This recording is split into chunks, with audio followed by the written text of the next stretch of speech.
Imagine what can happen when you stand in a space that is filled with construction equipment, dirt piles, wet soil, a building that is actually under construction and major renovation, and think about what could be or what if.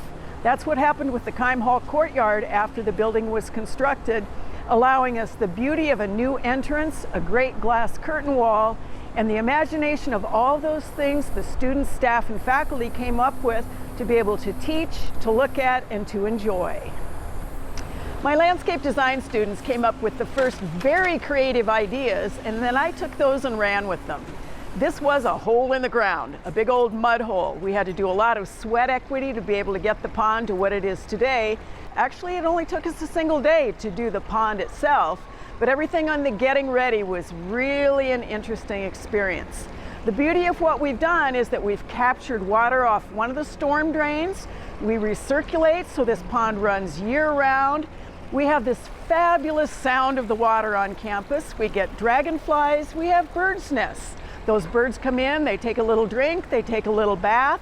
We have turtles, and we have fish, and we have the beautiful plants that we use in our teaching environment. So water always energizes a space, and particularly a space in a place like this, where originally all we had was walls and a little bit of what passed for turf. Instead, we have a true, wonderful, beautiful, living, growing, changeable environment with our pond in the courtyard. Keim Hall is a LEED certified building, and it was really important to us to be able to also use locally sourced materials or repurposed materials in building the courtyard.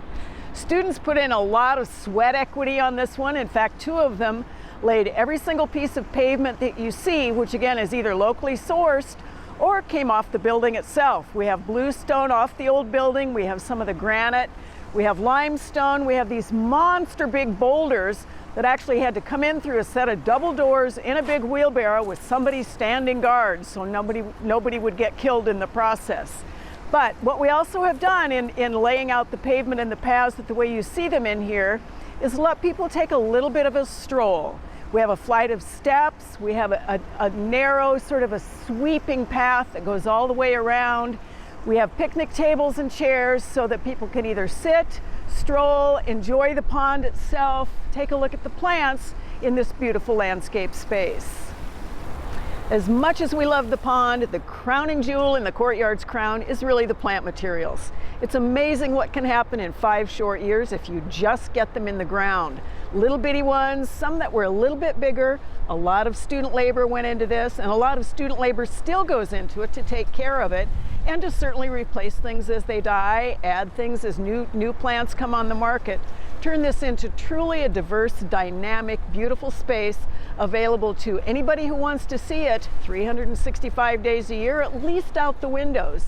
And of course, when the building is open, you can trot right in, sit on the grass, sit on the walls. Don't feed the turtles. We feed them the things they should eat, but enjoy the plant materials as they change throughout the seasons, giving you something in flower, in foliage, in fruit, in all of the wondrous beauty of trees, shrubs, and perennials in Nebraska.